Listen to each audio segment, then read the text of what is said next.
En la presentación se va a tratar en este espacio de tiempo la etapa selectiva de las contrataciones. El tema es bastante amplio, por lo cual vamos a hacerlo del modo más funcional posible. Vamos a tratar la etapa selectiva, tal como se ha referido, y habría que precisar de modo previo que esta etapa se puede realizar a través de tres formas. La primera de ellas, a través de un determinado o denominado proceso o procedimiento de selección.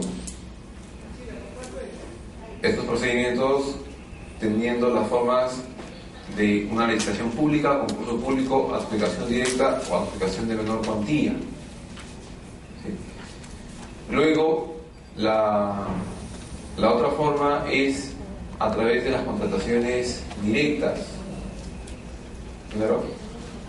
Ojo, cuando hablo de contrataciones directas no me refiero solamente, o no me refiero en todo caso a las adquisiciones por debajo de las 3 UITs. ¿Okay? Dentro del esquema legal de la ley de contrataciones, ojo, subrayo, dentro del esquema legal de la ley de contrataciones, hay estas dos formas de contratación. Hay otras formas de contratación, pero que esto está sujeto a regímenes especiales, que no lo vamos a tratar. Solamente vamos a ver las formas selectivas dentro de la ley de contrataciones. Entonces, dentro de esta, procedimiento de selección y contrataciones directas. En las contrataciones directas se encuentran las exoneraciones,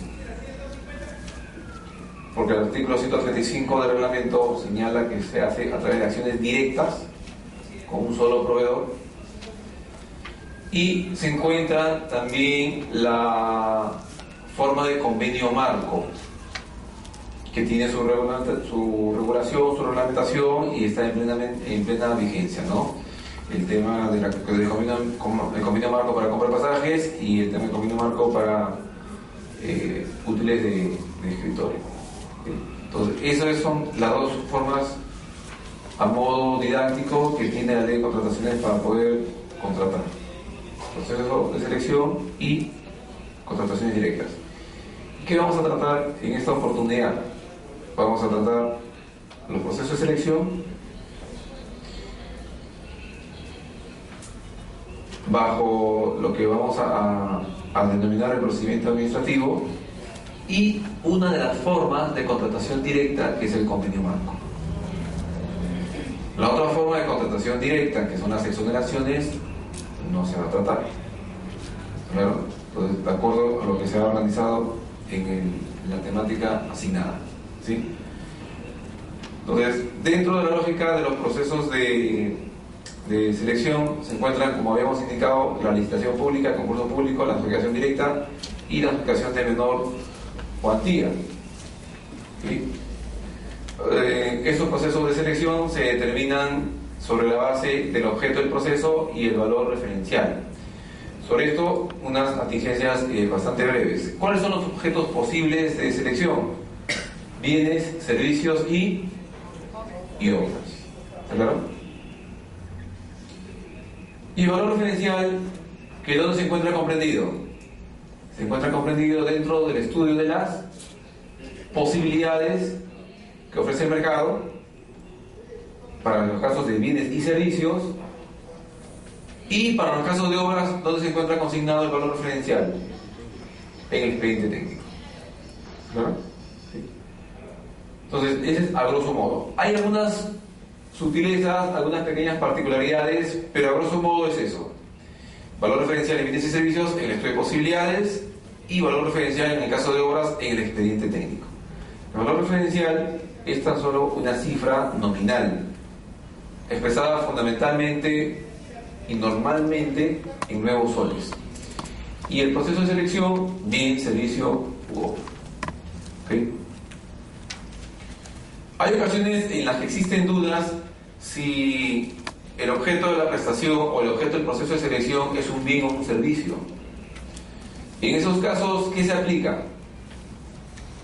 se aplica lo que se denomina la incidencia porcentual. ¿Sí? Por ejemplo, Sedapal compra un conjunto de medidores y se requiere la instalación de esos medidores de manera complementaria con la compra. Entonces, compro los medidores e instalo los medidores. ¿Qué son los medidores? ¿Bienes, servicios u obras? Bienes, ¿cierto? ¿Y qué son los servicios? ¿Y qué es la instalación? El servicio, ¿cierto? Entonces, ¿qué es lo que se hace en ese caso? La entidad tiene que calcular la denominada incidencia porcentual. Tiene que calcular cuál de las dos prestaciones es la mayor.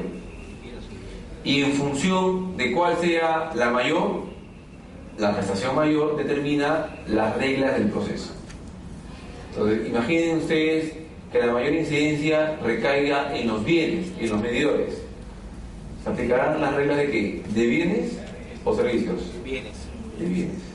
Si fuese que la mayor regla o la mayor incidencia fuese la instalación, Servicios. ¿está claro?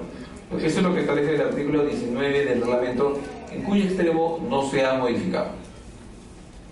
Pero hay un caso en el que no existe regulación y que es el siguiente: no cuando hay duda respecto a si es, digamos, o cuál es mayor, no respecto a la duda cuál sea mayor, sino si hay duda respecto a la calificación de la prestación.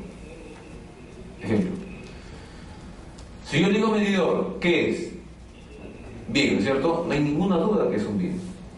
Si yo digo instalación, ¿qué es? Servicios. No hay ninguna duda que sea servicio. Pero hay en ocasiones objetos de contratación en los que no se sabe si es un bien, si es un servicio o si es una obra. ¿Está claro? Por ejemplo, se quiere realizar un contrato que tiene que ver con el manejo informático del sistema de la institución. Toda la operatividad informática en manos de un solo proveedor. ¿Qué implica esa prestación? Esa prestación implica computadoras, implica personal e implica programas, ¿cierto? Si le digo computadoras, ¿qué es? Bienes. Si le digo personal, servicios. Y si le digo licencias o programas, ahí empieza la duda, ¿no es cierto? Algunos me dicen bienes, algunos me dicen servicios. Pues bien, en términos sencillos y para no ser muy largo el cuento, cuando ustedes tengan esta duda, ¿qué tendrán que aplicar? No tienen que aplicar la ley de contrataciones, tienen que aplicar su clasificador de gastos. ¿Sí? ¿Quién aprueba el clasificador de gastos todos los años? El MEF, a través de la Dirección Nacional de Presupuesto. ¿Está claro? Entonces, a través de, digamos, la Dirección Nacional de Presupuesto Público. ¿Sí? ¿Alguna duda? Entonces, eso es lo que ustedes van a tener que aplicar a efectos de los casos que estamos hablando.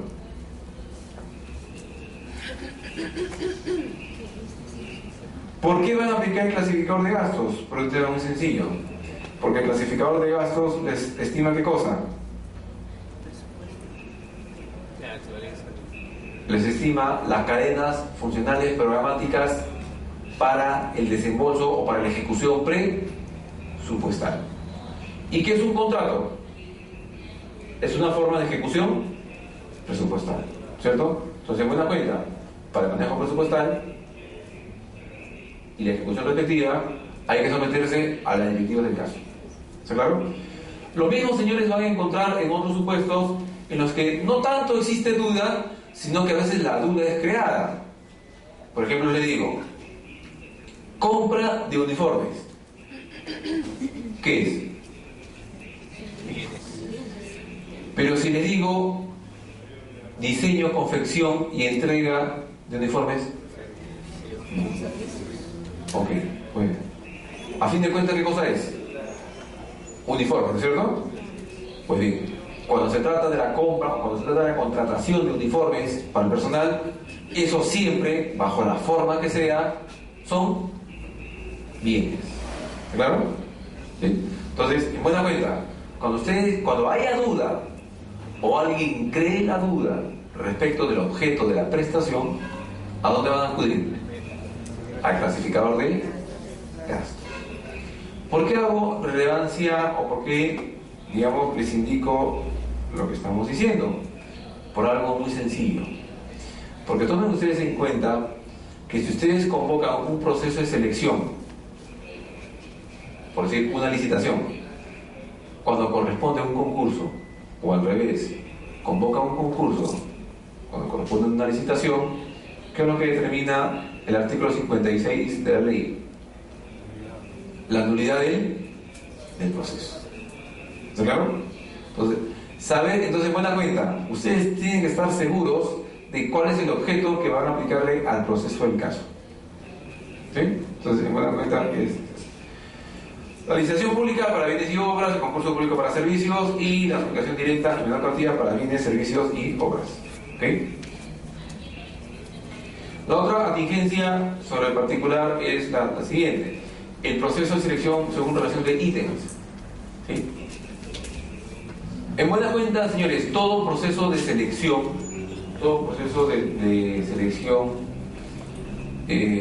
por ítems, como ustedes lo ven en la diapositiva, es potestativo. No hay obligación de hacer el proceso por ítems. ¿Está claro? O sea, en otras palabras, la entidad puede programar en su pago un proceso por ítems o desprogramarlo si desea. Y no por eso se va a incurrir necesariamente en fraccionamiento. ¿Sí? Entonces, siempre la convocatoria de un proceso por ítems es potestativo. La entidad determina.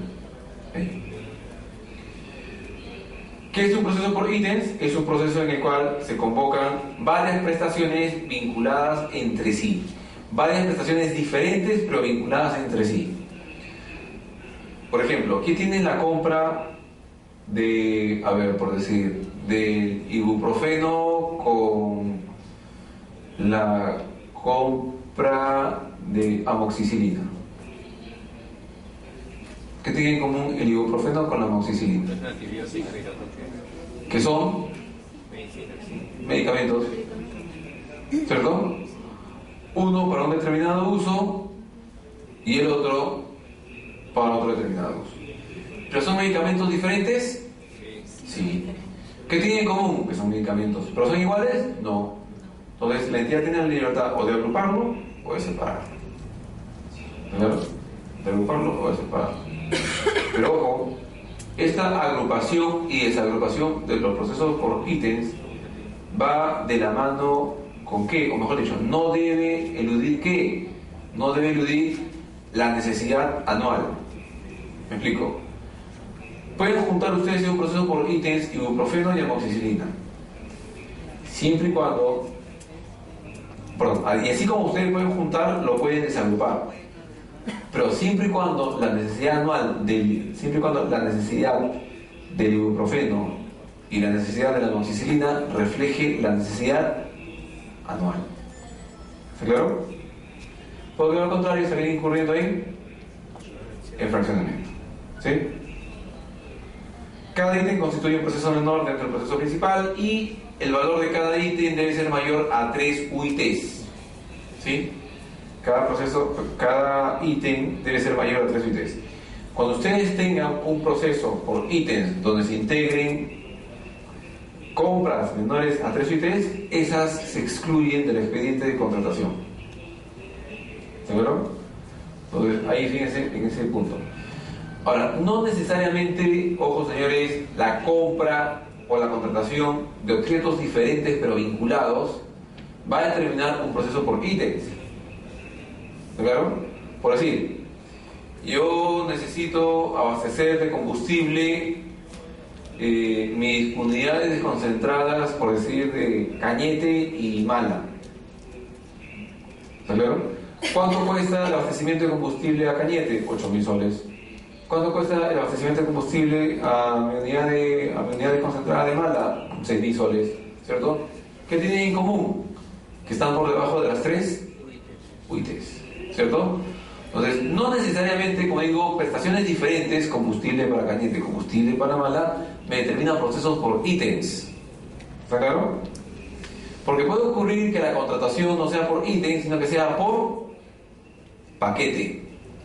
De tal manera que no hay una prestación de 8.000 para Cañete y una prestación de 6.000 para Mala, sino que hay una prestación de 14.000 para Cañete y Mala. ¿Me siguen? Entonces va a depender de cómo ustedes vayan programando su proceso de selección. ¿Está claro ahí? Okay. Bueno, como regla general, todos los procesos de selección se registran en el SIACE.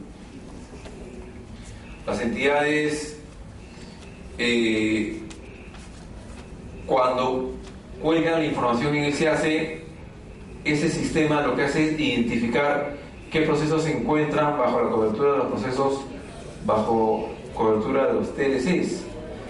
Recuerden ustedes que a estas alturas ya hay varios TLCs en rigor, hay otros más que van a entrar en vigencia, ¿cierto? Estados Unidos, Canadá, Singapur, ¿cierto? Ya están vigentes. Entonces, van a haber otros que entren próximamente en vigencia, ¿ok? Entonces, en ese sentido, ¿requieren ustedes conocer todos los TLC? No, porque el SIACE solo ya está programado para que les indique si están dentro o no de algún tratado de libre comercio. ¿Verdad?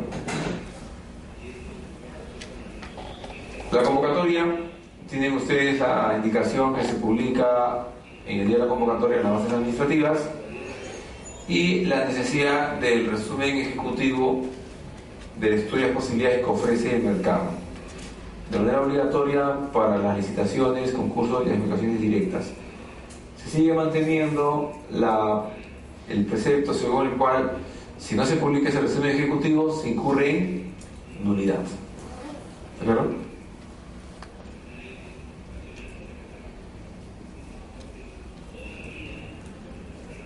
El registro de participantes, como novedad dentro de la normativa vigente, ya no es físico, sino que es electrónico. ¿Sí? Los participantes se van a registrar en el SIACE necesariamente, pero sigue manteniéndose la exigencia de que el RNP tiene que estar vigente durante todo el tiempo del procedimiento de selección. Eso, señores, es importante. Basta que el RNP pierda vigencia un solo día para que la participación del proveedor sea desestimada. ¿Sí?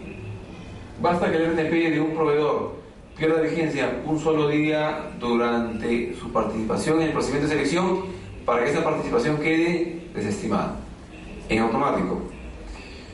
Ahora, hay que hacer una contingencia. Yo puedo comprar, digamos, si la convocatoria del proceso es el día de hoy, yo puedo registrarme como participante el día de hoy electrónicamente, ¿okay? Puedo presentar mi consulta al procedimiento de selección ante el comité especial, pero si durante el plazo de absolución de la consulta mi RNP vence, ¿el comité está obligado a absolverme en las consultas? No, ¿no es cierto? No está obligado a absolverme en las consultas. ¿Ok? Entonces, por las pérdidas de la vigencia de mi RNP, sencillamente mi participación queda de lado. ¿Está claro? Pero nada impide que yo reactive mi RNP y me vuelva a registrar. De esa manera, mi RNP estará activo para la etapa siguiente, que son las presentaciones de observaciones. ¿Está claro? ¿Me siguen todos? Bien. Situación distinta es cuando el RNP cae luego de la presentación de la propuesta.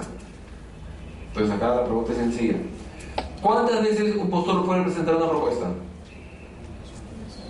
Una sola vez.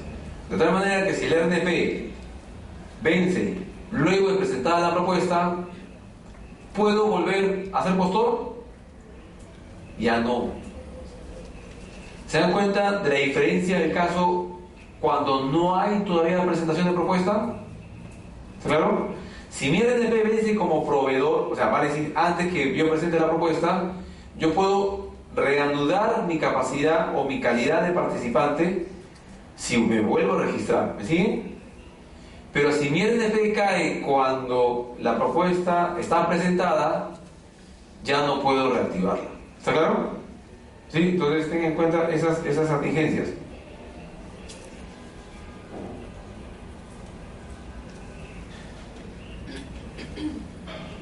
¿Por qué les hago esta atingencia?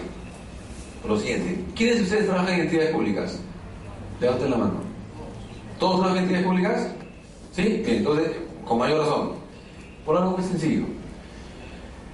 Porque si el RNP, la pérdida de vigencia del RNP implica que mi participación quede desestimada, eso significa que si yo como comité sigo validando la participación de alguien con RNP vencido, ¿cómo se corrige eso? ¿Con el despido del miembro del comité? No, ¿no es cierto? ¿Cómo se corrige? Con una nulidad de oficio. Con una nulidad de oficio. ¿Y la nulidad de oficio qué implica? Para el comité. ¿Una felicitación? Un procedimiento de determinación de responsabilidades. ¿Okay? Entonces, para que ustedes no estén en la situación penosa de tener que pedirle al titular de la entidad que declaren de oficio por la pérdida de vigencia del RNP, el consejo que les doy es verifiquen la vigencia del RNP. ¿Okay? Verifiquen la vigencia del RNP de todos los postores y de todos los proveedores de sus procesos. ¿Está claro? Porque lo contrario, o van a tener que esperar una apelación al final, cuando hay buena pro, o van a tener que declarar la nulidad de oficio. Y sobre todo esta última no es recomendable para los miembros de los comités. Entonces, esa contingencia les hago aún más en consideración de lo siguiente. No siempre el sistema les alerta cuando un RNP está vencido. ¿Está claro? Hay ocasiones en las que el sistema no les alerta a ustedes si el RNP del proveedor o postor ha vencido. Ejemplo, ¿cuándo no les alerta? No les alerta con ocasión de la solución de las consultas. No les alerta con ocasión de la solución de las observaciones. No les alerta con ocasión de la apertura del sobre económico. ¿Me siguen? ¿Sí, claro? Entonces no les alerta con ocasión de esas oportunidades. ¿Sí? Entonces se invoca a los miembros de los comités especiales a verificar la vigencia de los RNP. ¿Y cómo es la forma más práctica de verificar Entrando a la página del RNP y colocar el nombre del proveedor o el RUC. ¿Sí? Hay que estar controlando permanentemente. No permanentemente, porque esto implicaría que ustedes verifiquen todos los días. Cada etapa. En cada etapa.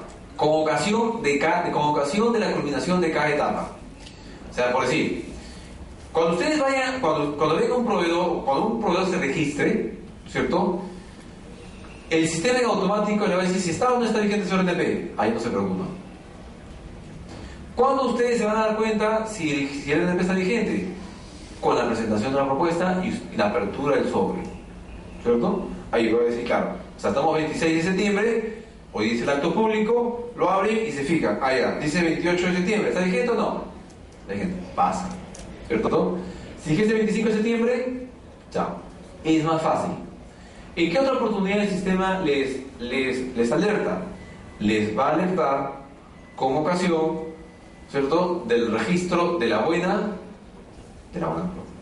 ¿sí?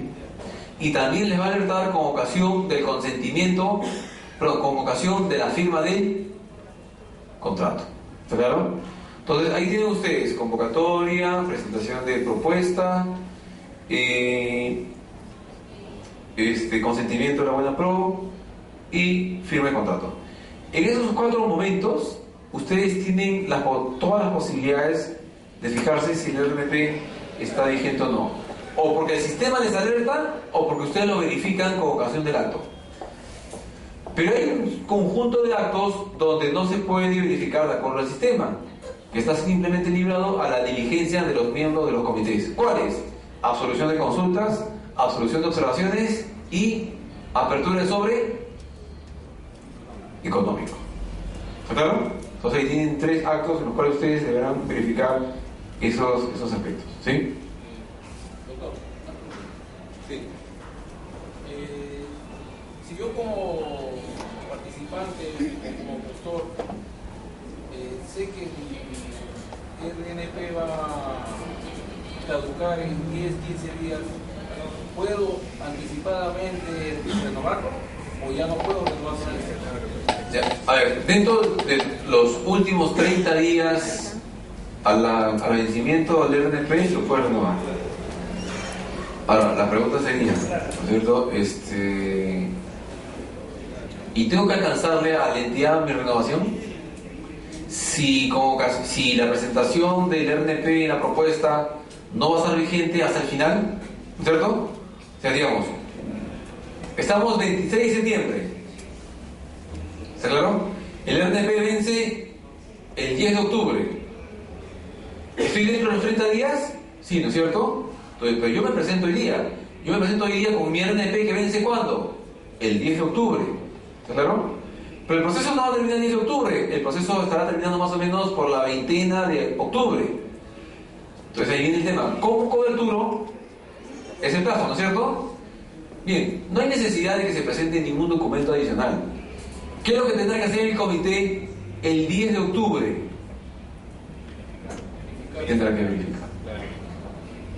¿Cierto? Verificar en el sistema si el RNP ha sido actualizado. Si no ha sido actualizado, simplemente no se asigna. ¿Ok? ¿Alguna otra pregunta sobre el tema? ¿No? Ok. El tema de las consultas. También algunas generalidades. Esto tampoco ha cambiado en el reglamento, se encuentra en el artículo 54, ¿sí? En términos sencillos, las consultas son las solicitudes de aclaración de cualquiera de los extremos de las bases administrativas. Ojo, entonces, son las solicitudes de aclaración. Entonces, es el planteamiento de dudas, interrogantes, cuestionamientos a las bases administrativas. ¿Ok? Pero adicionalmente, fíjense que el artículo 54 del reglamento le señala lo siguiente, que también a través de las consultas se puede presentar cualquier solicitud respecto de las bases. Entonces, ¿qué cosa está señalando, digamos, este extremo del artículo 54? Que no tan solo son solicitudes de aclaración, sino cualquier otra solicitud, como por ejemplo, en etapa de consultas puedo presentar una discrepancia respecto de la base. Por decir, si se establece un factor de evaluación respecto del cual no estoy de acuerdo como proveedor, ¿puedo presentar mi pedido de reformulación de ese factor sin que sea necesariamente una consulta, sino una discrepancia, pero presentándola en la etapa de consultas? ¿Se puede o no? Sí, ¿no es cierto? Se podrá. ¿Por qué? Porque será una solicitud. ¿Ok? Entonces, no existe ningún inconveniente para que en la etapa de consultas los proveedores puedan presentar requerimientos que sean observaciones, pero en la etapa de consultas. ¿Está claro? ¿Sí? Entonces, ahí tengan ustedes esa tingencia. ¿Sí? Bueno, como acto administrativo que es la solución de la consulta, se requiere que el pliego absolutorio esté debidamente fundamentado. La respuesta típica de remítase al texto de la base no es admisible, digamos, porque no está debidamente fundamentándose la respuesta. Eso potencialmente podría implicar o podría derivar en una nulidad. Digo potencialmente, porque va a depender de que el proveedor haga valer o argumente esa aseveración o se vea posteriormente en una acción de supervisión por parte de los. ¿Sí? ¿Alguna pregunta de este punto? ¿No? Entonces ahí tienen ustedes este aspecto. Entonces no solamente a través de la consulta se pueden presentar dudas y cuestionamientos, sino también se pueden presentar controversias, discrepancias abiertas respecto de las bases administrativas. El otro aspecto que se puede presentar dentro del proceso de selección son las observaciones a las bases. ¿Sí? El artículo 56 tampoco ha recibido ninguna modificación en ese sentido. ¿Sí? ¿Y en qué consisten las observaciones a las bases? Las observaciones a las bases consisten en buena cuenta, ya no en solicitudes de aclaración, ya no en dudas, ya no en preguntas, ya no en curiosidades respecto a las bases, sino consiste abiertamente en una discrepancia respecto del tenor del pliego de condiciones. O sea, estoy en total desacuerdo con el texto de la base. Y no solamente estoy en total desacuerdo, sino que el desacuerdo se debe fundamentalmente a que alego como proveedor la existencia de una ilegalidad. Entonces, en buena cuenta, mi controversia, mi discrepancia se fundamenta que las bases están vulnerando el principio de legalidad. ¿Está claro? Entonces, en ese sentido, es bastante importante que cuando se plantee una observación, se alegue también la ilegalidad presunta del caso. ¿Está claro? Si no se alegara esa ilegalidad, definitivamente la observación no da lugar, no hay lugar al tratamiento de lo que se presenta como observación. ¿Sí? Entonces, eso es importante. Toda observación consiste en un cuestionamiento de la legalidad de las bases administrativas. ¿Sí? No pueden presentarse consultas en esta etapa. Sí. Supongamos que se absuelve una aclaración y la aclaración se declara fundada y esta después es contraria, sin embargo, a la norma, que pues se puede formular una observación sobre lo que ha resuelto uno. Claro, o sea, en la etapa de consulta yo presento una solicitud de aclaración y el tenor de la aclaración implica la configuración de una ilegalidad. Tu pregunta es, ¿yo puedo observar, digamos, puedo observar la respuesta a la consulta?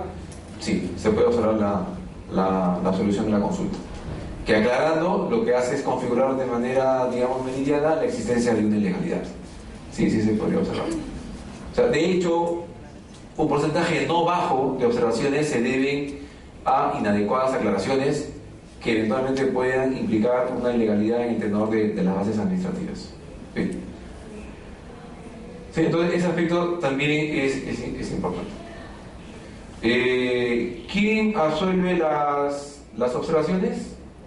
Las absuelve en primera instancia el comité y en segunda instancia, en mérito de las modificaciones normativas, las absuelve el OCE. El criterio de las 300 OITs ya desapareció. Claro, todas las observaciones a las bases van ¿a dónde? Van al OCE. ¿Está claro? ¿Sí? Bien, ok. Entonces, ¿cuál es la segunda instancia para absolver estas observaciones? Va a ser el OCE. ¿Sí? Ahí, en ese sentido, el artículo 58 sigue manteniendo el criterio de qué es lo que se observa para la segunda instancia. ¿Qué es lo que puede observarse en segunda instancia ante el OCE? Se puede observar el acogimiento de la observación del solicitante. O sea, vale decir, yo como participante presento mi observación. ¿Okay?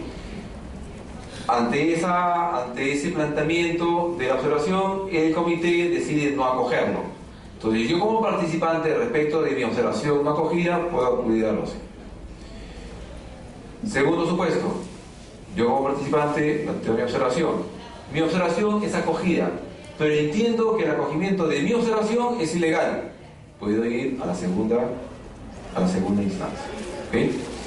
Y el tercer supuesto, que puede ir a la segunda instancia, es cuando se cuestiona el acogimiento de la observación de un tercero. ¿Sí? Cuando se cuestiona el acogimiento de la observación de un tercero.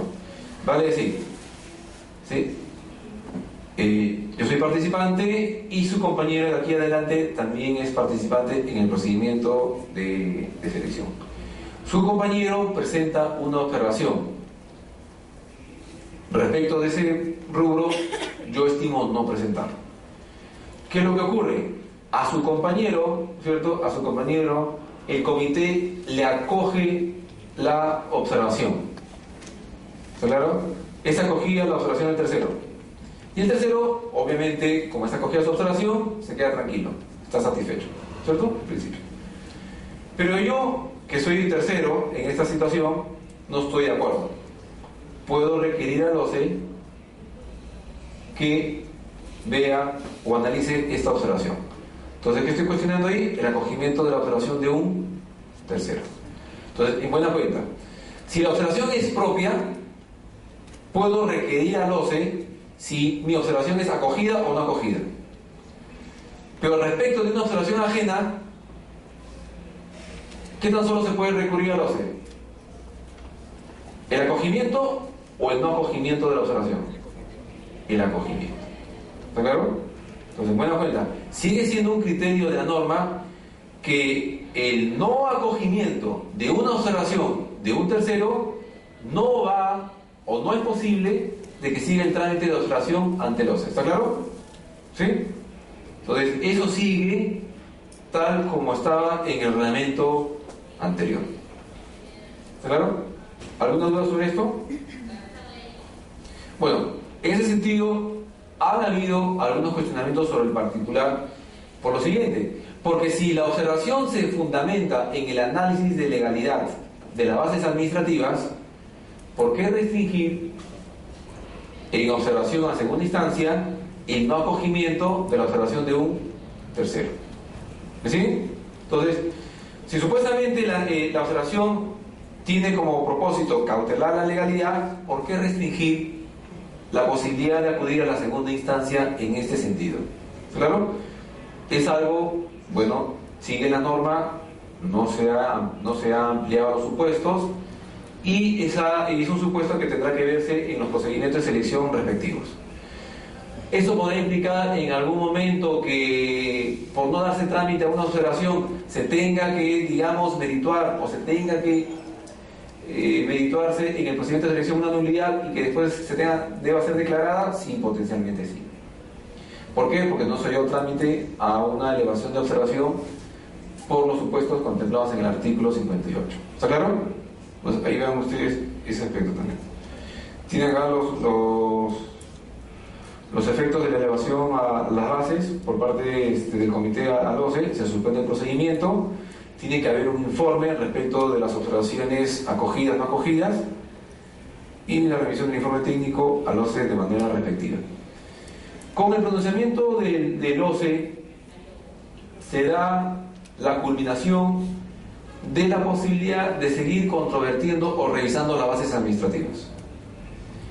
Y en ese sentido llega el fin de una etapa para dar lugar a la integración de las bases administrativas. ¿Está claro?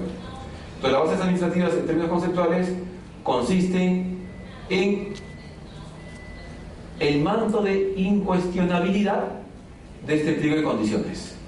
Ojo, no porque necesariamente sean válidas, no porque necesariamente se cumpla con todos los requisitos que legalmente pudieran ser exigibles, simplemente porque, uno, ya no hay oportunidad de seguir cuestionando, o porque nadie cuestionó y ya no se puede seguir, digamos, cuestionando en una posterior etapa.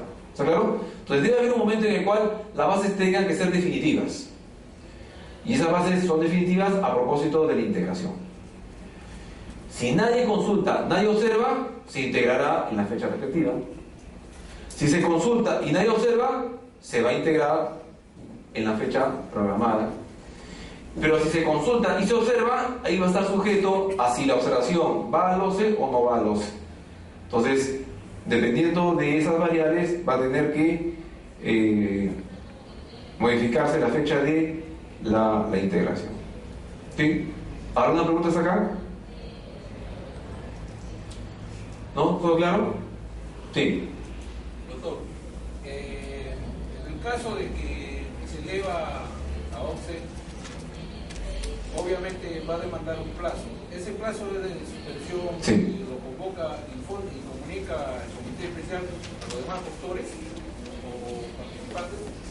Implica, digamos, la suspensión del procedimiento y la notificación de dicha medida en el CIACE. Con eso ya se entiende notificado a todos. ¿Okay? A ver, un aspecto importante en este punto. El comité tiene como propósito, o dentro de sus funciones, absorber las consultas y absorber las observaciones, ¿está claro? Pero hay un artículo en el cual ustedes deben tomar en consideración, más aún si creo que todos, como lo han señalado, trabajan para la administración pública, que es el artículo 31, numeral 1 del reglamento, que cuando existan aspectos vinculados al expediente de contratación, ¿okay?,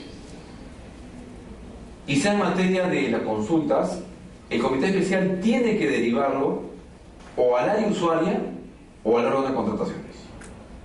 ¿Está claro? Entonces vale decir, cuando existen consultas o observaciones respecto del expediente de contratación, que ojo, no lo ha hecho el comité, ¿sí? No lo ha hecho el comité lo que tiene que hacer es, apercibiendo o dándose cuenta que existen esas consultas y observaciones, es derivarlo al área respectiva. Vale decir, si se cuestiona la característica de la prestación, sea especificación técnica en caso de bienes, sea término de referencia en caso de servicio, o sea expediente técnico en caso de obras, el comité especial debe derivarlo al área usuaria. Si existe algún cuestionamiento respecto del estudio de posibilidades de mercado, o en el caso de obras respecto del análisis de precios unitarios o del presupuesto analítico de obra, va a tenerse que derivar también al área competente.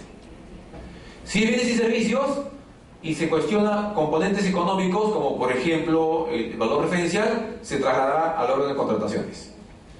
Y si es obra y se cuestiona el análisis de precios unitarios o el presupuesto analítico de obra, se va a tener que derivar, según el caso, o al área de estudios o al proyectista, si es que hubo un proyectista que ha diseñado el expediente. ¿Está claro? Ahora, van a haber ocasiones en las que no solamente va a bastar que se remita al área de contrataciones o al área usuaria, sino que dependiendo del caso va a tener que realizarse una coordinación entre áreas. ¿Sí? Recuerden ustedes que una variación de un componente del expediente técnico potencialmente pueda tener consecuencias económicas en el proceso, y eso debe merituarse. O sea, por decir, si alguien hace una observación en un proceso de selección concerniente al sistema de contratación, cuestiona que el proceso sea suma alzada porque quiere o desea que sea precios unitarios, como ustedes comprenderán, el cambio del sistema de contratación va a implicar varias consecuencias y la variación de la configuración de la prestación, porque no es lo mismo un contrato que se ejecuta suma alzada a que se ejecuta por precios unitarios. ¿Está claro? Y esa valoración no lo hace el comité, lo tiene que hacer el área respectiva. Y a propósito de la intervención de su compañero, eso puede tener un tiempo de demora. Si fuese una obra, digamos, y el expediente, si se está licitando una obra y esta obra se fundamenta en un expediente técnico, y el expediente técnico lo ha hecho un proyectista, en la práctica que ocurre, el comité le deriva al área usuaria, que es el área de obra. El área de obra, como no ha hecho el expediente, se le deriva al área de estudios. Y el área de estudios, como no ha hecho el expediente, sino un proyectista, se lo deriva al proyectista. Y hay que esperar que responda el proyectista. Y el proyectista lo manda al área de estudios, el estudio lo manda a obras y el obras lo manda al comité. Entonces, ¿eso qué va a implicar en la práctica? Que el procedimiento de selección se suspenda durante todo ese tiempo. Con lo cual, en base al ejemplo que estamos dando, las suspensiones de los procesos en los casos de obras tiende a ser mayores a las suspensiones de procesos de bienes y servicios, porque bienes y servicios normalmente no hay un proyectista. ¿Está claro?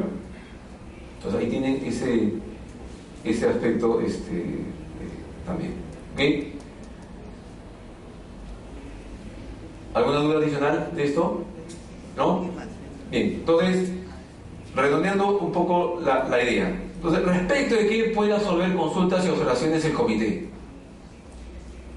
en términos sustanciales, respecto de los requerimientos técnicos mínimos, que son la documentación de presentación obligatoria, y respecto a los factores de evaluación. Y posiblemente respecto de la proforma del contrato o algunas cláusulas contractuales. Digo posiblemente porque hay algunas instituciones donde la proforma del contrato no es mejorada por el comité, sino mejorada por las áreas ¿Qué áreas? ¿Ese partes? Por las áreas legales, ¿cierto? Hay instituciones donde, digamos, las áreas legales dicen, esta es la proforma del contrato que se va a utilizar en las bases, ¿cierto? Entonces, cualquier cuestionamiento de ese formato de ese formato legal de contrato, ¿a dónde debería remitirse? Al área legal. ¿Está claro? Entonces, vean ustedes ese aspecto. ¿Ok? ¿Alguna duda, pregunta sobre el particular?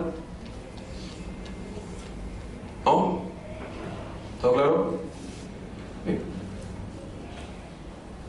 Entonces, no pierdan de vista ese aspecto. A ver, otro aspecto, señores, que sale del formato típico de los procesos de selección y de contrataciones. Más aún, si ustedes van a actuar como miembros de comités, tengan en cuenta, en consideración, si el proceso de selección que ustedes están llevando a cabo, ¿sí?, concierne a un procedimiento, a un proyecto de inversión pública. ¿Sí? Siempre tomen en consideración si el proceso en el cual ustedes están involucrados corresponde a un proyecto de inversión pública. ¿Por qué? Porque los procesos de selección dentro de ese marco deben desenvolverse dentro de lo que se llama la declaración de viabilidad. ¿Claro? ¿Sí? Dentro de un marco de la declaración de viabilidad. ¿Está claro? Ok, entonces pasamos rápidamente a lo que es la presentación de propuestas. Todos los documentos referidos a los requerimientos técnicos mínimos y factores de evaluación se presentan en castellano o acompañados con traducción formulada por traductor público juramentado. ¿Sí? Entonces, tengan en cuenta, toda la documentación vinculada a la documentación de presentación obligatoria de los factores de evaluación debe presentarse en el idioma castellano. ¿Hay la posibilidad de presentar documentación en idioma original? Sí. En el caso de información técnica complementaria sustentada en folletos, instructivos, catálogos. Pero ojo, estamos hablando de información técnica complementaria. Porque si el folleto, catálogo o similar contiene información técnica sustancial, la parte de ese folleto o catálogo tiene que estar traducido. ¿Sí? Para lo cual, ustedes, cuando realicen el procedimiento de selección, deben tener en claro, ¿sí?, esta contingencia. Ustedes no saben qué folleto o catálogo le van a presentar, ¿cierto? No saben. Pero deberán exigir que en el caso que haya folletos y el folleto sustente la especificación técnica, el extremo del folleto que sustente la especificación técnica debe estar ¿en idioma original? No, debe estar traducido. ¿Ok? ¿Sí? ¿Alguna pregunta sobre el presente caso? ¿No? Bien, la acreditación de la representación. Bueno, digamos, en el caso de personas naturales, se puede acreditar la misma persona natural, o en el caso de representante, a través de carta de poder simple. En el caso de persona jurídica, se acredita el representante de la empresa, que en principio, como regla general, salvo que el estatuto diga otra cosa, ¿quién será? El gerente general. Y si no es a través del representante legal, a través de carta poder simple a un tercero, debiendo este tercero llevar su carta poder simple y adjunto ¿qué cosa? El sustento de quien le da el poder para que presente la propuesta. En el caso de consorcio es la misma funcionalidad. El representante de consorcio, quien puede representar al consorcio en el proceso de selección para presentar la propuesta, puede ser el representante del consorcio. El representante del consorcio suscrito en la promesa de consorcio que figura en la promesa de consorcio. O puede ser un tercero a quien se le otorgue dicha potestad, ¿cierto? Debiendo llevar en tal caso los poderes que sustentan la representatividad ¿de quién? De los miembros del consorcio. ¿Está claro? ¿Sí? Entonces, buena cuenta, siempre que haya una persona jurídica, sea de manera individual o sea bajo la forma de un consorcio, tiene que haber la autorización de la persona que va a presentar la propuesta y ¿qué más? el sustento registral de la representación del miembro del consorcio. ¿Está claro? ¿Sí? Entonces ahí vean ustedes ese aspecto.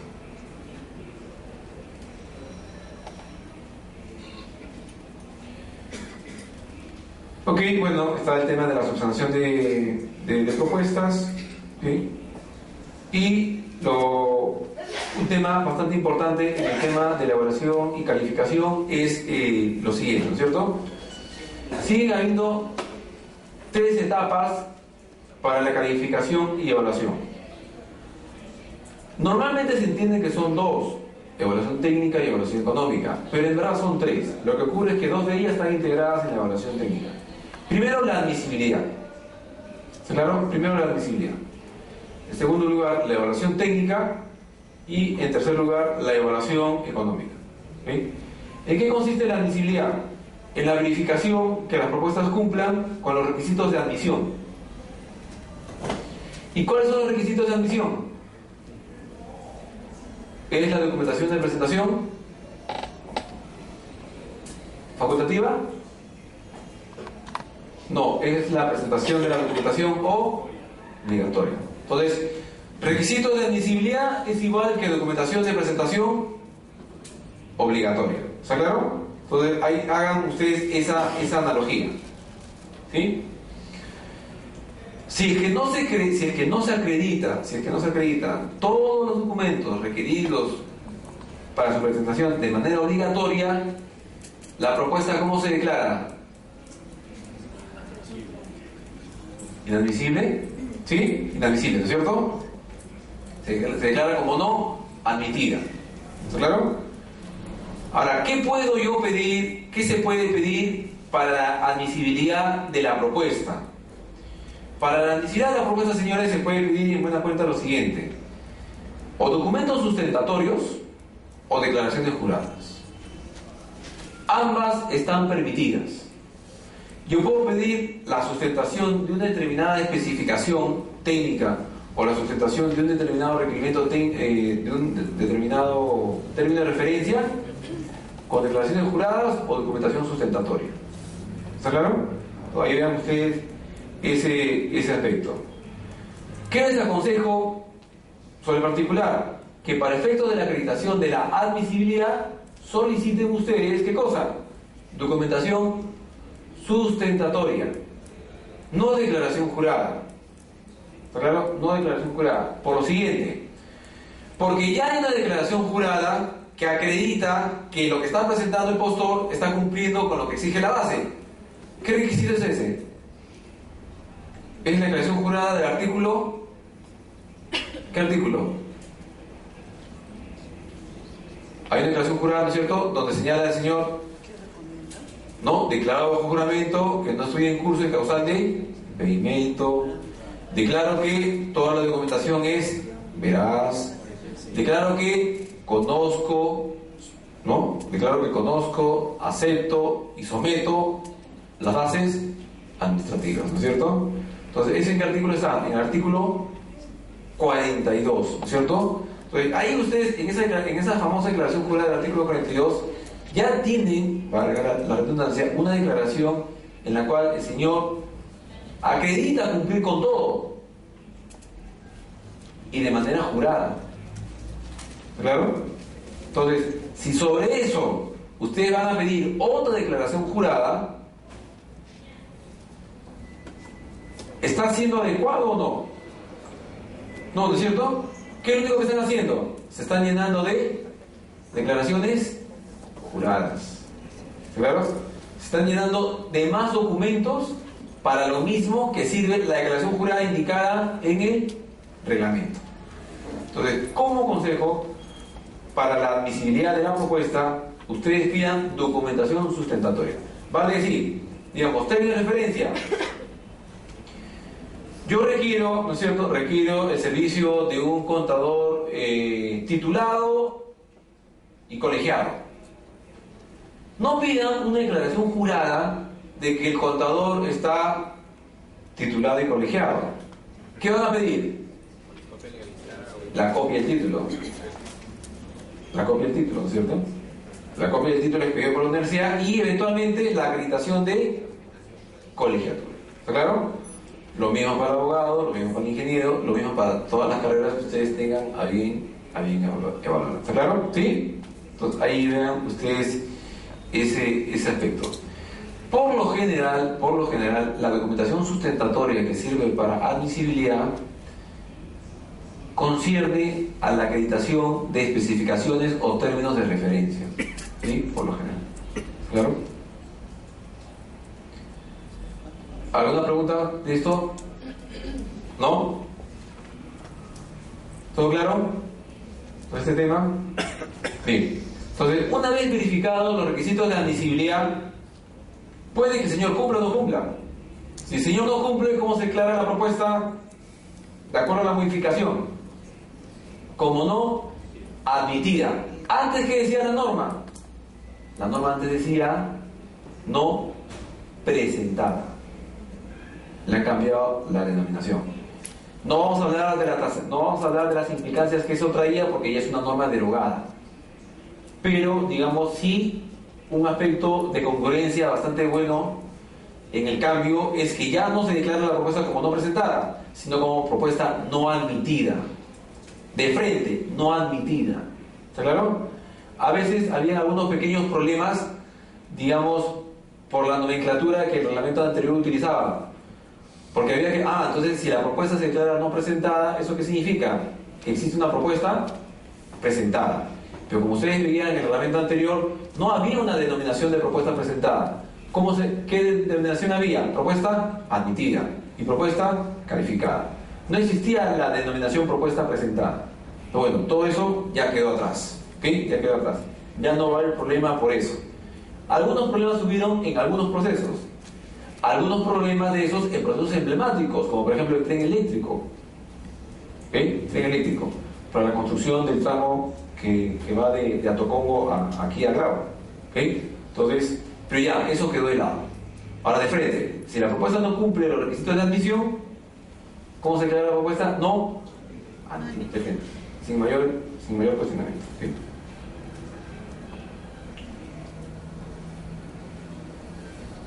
Otra recomendación en ese sentido. Cuando ustedes pidan documentación sustentatoria, ¿sí? Documentación sustentatoria, pidan, señores, documentación sustentatoria de fácil verificación. ¿Sí? De fácil verificación. ¿En qué sentido? En que sea funcional para el comité poderlo revisar en el acto público, hablando de licitaciones, concursos o adjudicaciones directas públicas.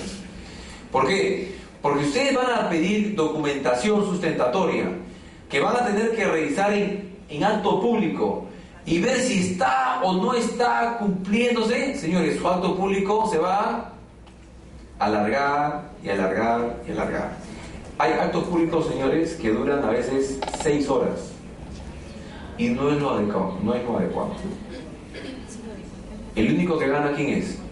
El notario, ¿no? Y sentado todavía, ¿cierto? ¿Está claro? Entonces, pidan documentos sustentatorios funcionales para una verificación rápida. ¿Está claro? Para una verificación rápida. Ya, ¿presentó o no presentó?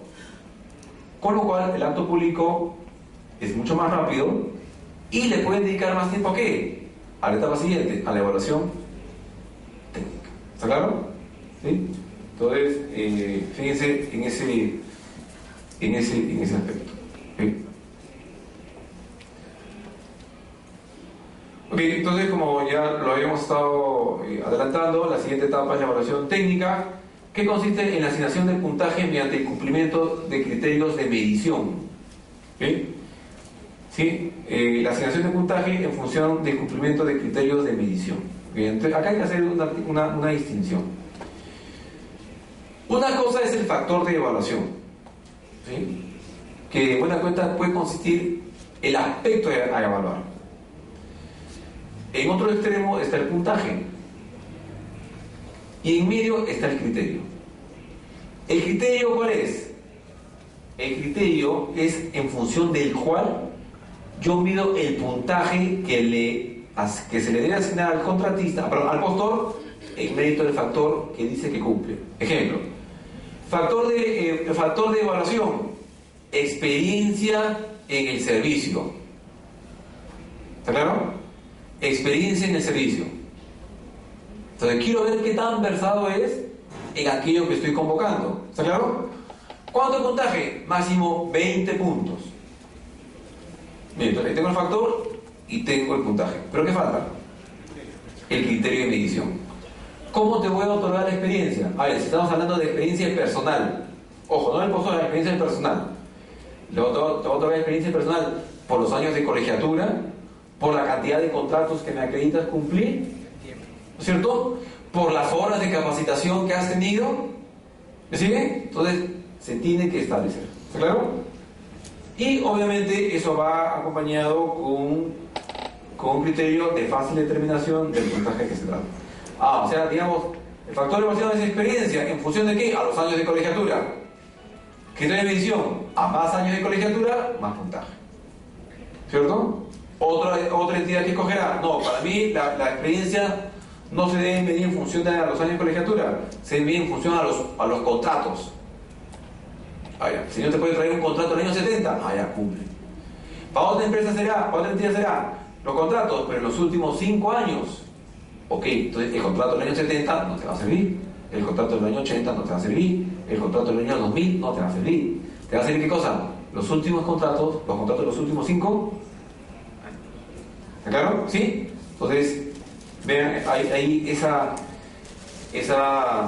complementación, ¿no es cierto? Factor, criterio, puntaje. ¿Sí? Bien, entonces, aquí también se emplean para la evaluación documentos sustentatorios y declaraciones juradas.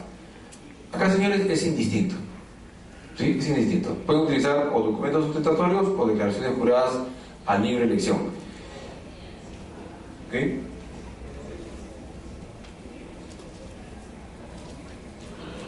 El tercer nivel de calificación, ¿sí?, es la evaluación económica. ¿Cuándo se pasa o cuándo se llega a la evaluación económica? Se llega a la evaluación económica cuando se pasó a la evaluación técnica. ¿Y cuando se pasa a la evaluación técnica? Cuando supera el mínimo determinado en la norma. 60 puntos para bienes y obras y 80 puntos para servicios y consultorías. ¿Okay? Entonces, en términos sencillos, hay una fórmula en el artículo 70, pero en términos sencillos, ¿en qué consiste? A la propuesta de menor monto se le asigna el máximo puntaje. O sea, hay un criterio de inversamente proporcional. Menor monto, máximo puntaje. Mayor monto, menor puntaje. ¿Okay? ¿Okay? Sobre el tema de la evaluación técnica y respecto a los factores de evaluación, bueno, hay que llamar la atención, hay que decir lo siguiente, ¿no es cierto? La norma no dice todo lo que hay que evaluar. En muchos casos, la norma recomienda lo que se puede evaluar. Lo mismo pasa con las bases estandarizadas. Ustedes ven ahí bases estandarizadas, ¿no? Dice, la entidad podrá utilizar los siguientes factores. Dice, podrá. ¿Qué te está señalando? Que si quieres, no. ¿Claro? Entonces, y eso va de la mano con ¿qué? Que hay factores de evaluación que determinan un mayor nivel o no de exigencia respecto a la calificación de lo que está señalando la norma. Por decir, a ver, ¿ustedes dónde encuentran los factores de evaluación? Artículo 44, 45, 46, 47 del reglamento. Eso, digamos, independientemente de las modificaciones precisas que ha habido en la norma, la tónica general es la misma. En el caso de obras, todos los factores de obras, señores, todos los factores de obras que ustedes encuentran en el artículo 44 son potestativos. Si ustedes desean, califican todo lo que dice el artículo 44, califican todo lo que dice la base estandarizada, o van a calificar algunos, o pueden considerar otros factores de evaluación. ¿Ya? En el caso de servicios, por ejemplo, ahí tienen ustedes una dualidad. Deberá evaluarse necesariamente la experiencia del postor. Y de manera adicional, los factores que señala el artículo respectivo del reglamento. con lo cual ustedes pueden considerar todos esos, o algunos, u otros. ¿Qué es lo que pasa con consultoría y obras? El nivel, ¿no es cierto?, de permisibilidad disminuye. Se tiende a evaluar lo que el artículo dice que se evalúe. ¿Sí? En obras también igual, se evalúa lo que la norma dice que se evalúe. ¿Está claro? Dentro de esas contingencias que ustedes, bueno, lo van a ver, lo ven o lo verán en el reglamento, que no podemos abordarlo acá por un tema de tiempo. ¿Está claro? Entonces, pero es la tónica. Hay factores de evaluación, como es bienes y servicios, que tienen un nivel más potestativo, más de permisibilidad a las entidades para incluir otros factores. Y hay otros factores cuyo nivel de determinación a evaluar sí lo está señalando el reglamento. ¿Está claro? Entonces, en el primer caso de permisibilidad, bien y servicio, uno más, otro menos.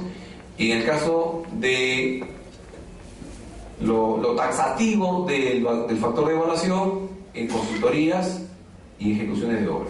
¿Está claro? Entonces ven ustedes esos aspectos. A ver, ok. Bueno, la característica de oferta desapareció. Ya no hay necesidad de esto en la propuesta. Esto ya desapareció. ¿Sí?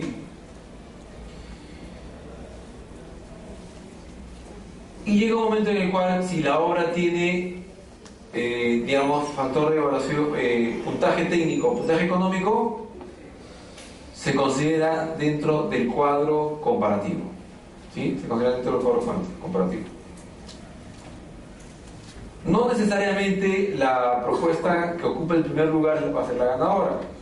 Puede ocurrir, ¿sí? Puede ocurrir que haya lugar a un empate. Y en ese sentido se tendrán que aplicar los criterios de ese empate que están señalados en el artículo 73 del reglamento de la ley de contrataciones. ¿Okay? Entonces ahí están señalados. Cabe precisar que para el caso de MIPES que estén en consorcio, todos los miembros del consorcio deben cumplir con los requisitos para el caso. Vale decir, todos los miembros del consorcio deberán ser MIPES para hacer valer ese criterio. Y si se trata de beneficio para aquellos postores que tengan entre su personal personas con discapacidad, todos los miembros del consorcio deben ser MIPES y todos los miembros del consorcio deben tener dentro de su personal personas con discapacidad. ¿Está claro? Ahora, ¿cómo se acredita que una empresa tiene personas con discapacidad? ¿En función de qué? ¿O cómo lo acredito? Evaluación médica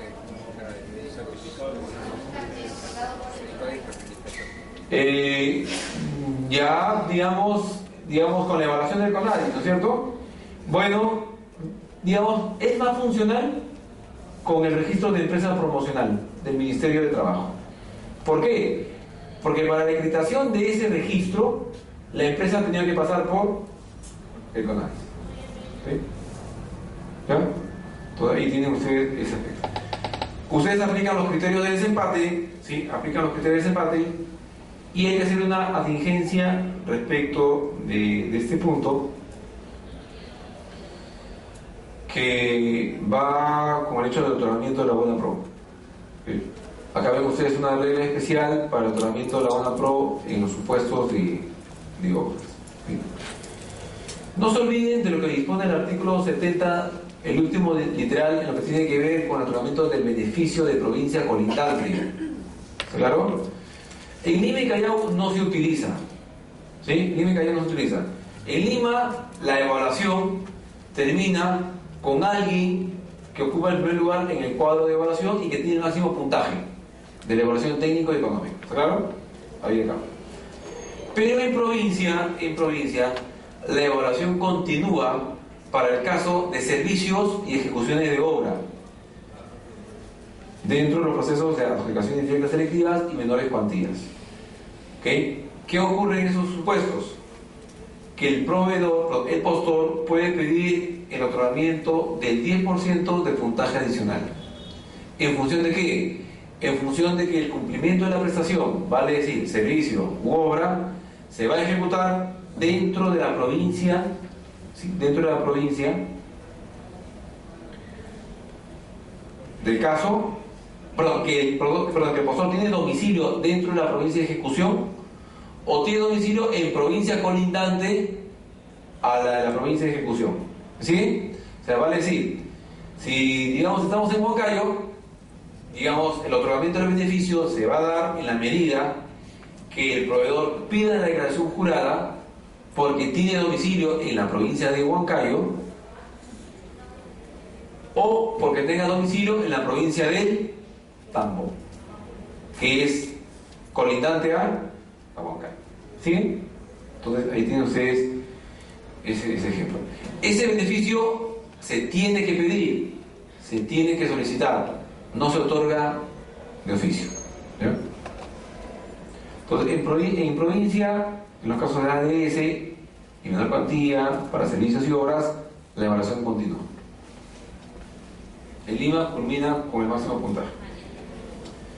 Bueno, llegamos al tema de la buena pro. En evidencia de servicios se otorga la buena pro al proveedor que tenga el máximo puntaje, y en caso de obras hay que hacer una contingencia. En el caso de obras se otorgará la buena pro incluso a propuestas que excedan el valor referencial, ¿sí? Que excedan el valor referencial, pudiendo excederse hasta máximo el 10%, ¿sí? El 10% del valor referencial. Si la propuesta que ocupa el primer lugar en el cuadro comparativo excede dentro de ese rango, ¿sí?, del valor referencial más el 10%, se le tiene que consultar al postor si está dispuesto a bajar el monto de su propuesta hasta el valor referencial o hasta menos. ¿Está claro? O sea, van a decir, Graña y Montero gana el proceso de una obra, valor referencial 100, la propuesta de Graña y Montero es 108. ¿Qué es lo que tiene que hacer el comité especial? Le tiene que preguntar a Graña y Montero, ¿estás dispuesto a contribuir con tu patria y bajar, ¿no?, el valor de tu propuesta mínimo a 100? Y si tu amor por el Perú es más grande de 99 para abajo, ¿cierto? ¿Qué creen ustedes que va a decir la empresa consultora? No, ¿cierto? Entonces se consigna esa negativa en el acta y se solicita la disponibilidad presupuestal por la diferencia hasta el 108. ¿Sí? Obtenía la disponibilidad presupuestal, ¿sí?, se tramita para la aprobación del titular, ¿sí?, para la aprobación del titular o quien tenga la competencia por delegación del titular. ¿Está claro?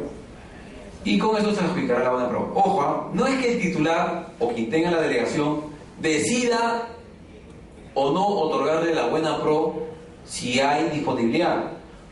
La sola verificación de disponibilidad determinará que se le otorgue la buena pro. Entonces, buena cuenta, tan solo va al titular para que dé la constancia, ok, el pase, ¿no es cierto? Otórguese. ¿Está claro? Entonces, con eso se va a remitir al comité especial para que el comité especial declare en acto público o en acto privado, según el caso, el otorgamiento de la buena pro. ¿Podrá otorgar la buena pro el titular? No, ¿no es cierto? ¿Quién está a cargo del proceso? El comité. ¿Se vieron? El comité especial. ¿Sí? Entonces ahí tienen esa tingencia. Sí. ¿Y qué pasaría que si el presupuesto, por algunas circunstancias, dice no hay disponibilidad presupuestal? Esa buena pro se tiene que analizar. No se anula. Lo que va a ocurrir es que se va a tener que dar lugar, se va a tener que pasar al postor que ocupa el segundo lugar. Se le va a decir a la empresa, mira, ¿saben qué? No hay disponibilidad, lo sentimos, y ahí sí va a querer bajar su propuesta. Pero ella no puede. ¿Está claro? Ahí no puede, se va a tener que pasar al segundo. Si el segundo está por encima del valor referencial, igualito, el mismo procedimiento, se pide, ¿no es cierto? Imaginen que no sea 108, sino 105. Oye, presupuesto, ¿hay 105? ¿Pero hay 5 más? No, igualito, no tratamiento. Sí, sí hay. Ok, bueno, ya, se le otorga. ¿Sí? Va a seguir en esa secuencia. ¿Está claro? Bien. ¿Alguna otra duda? Ahora, ¿qué pasará? Ha ocurrido que el postor que está en el primer lugar es el único postor del proceso y su propuesta está por encima.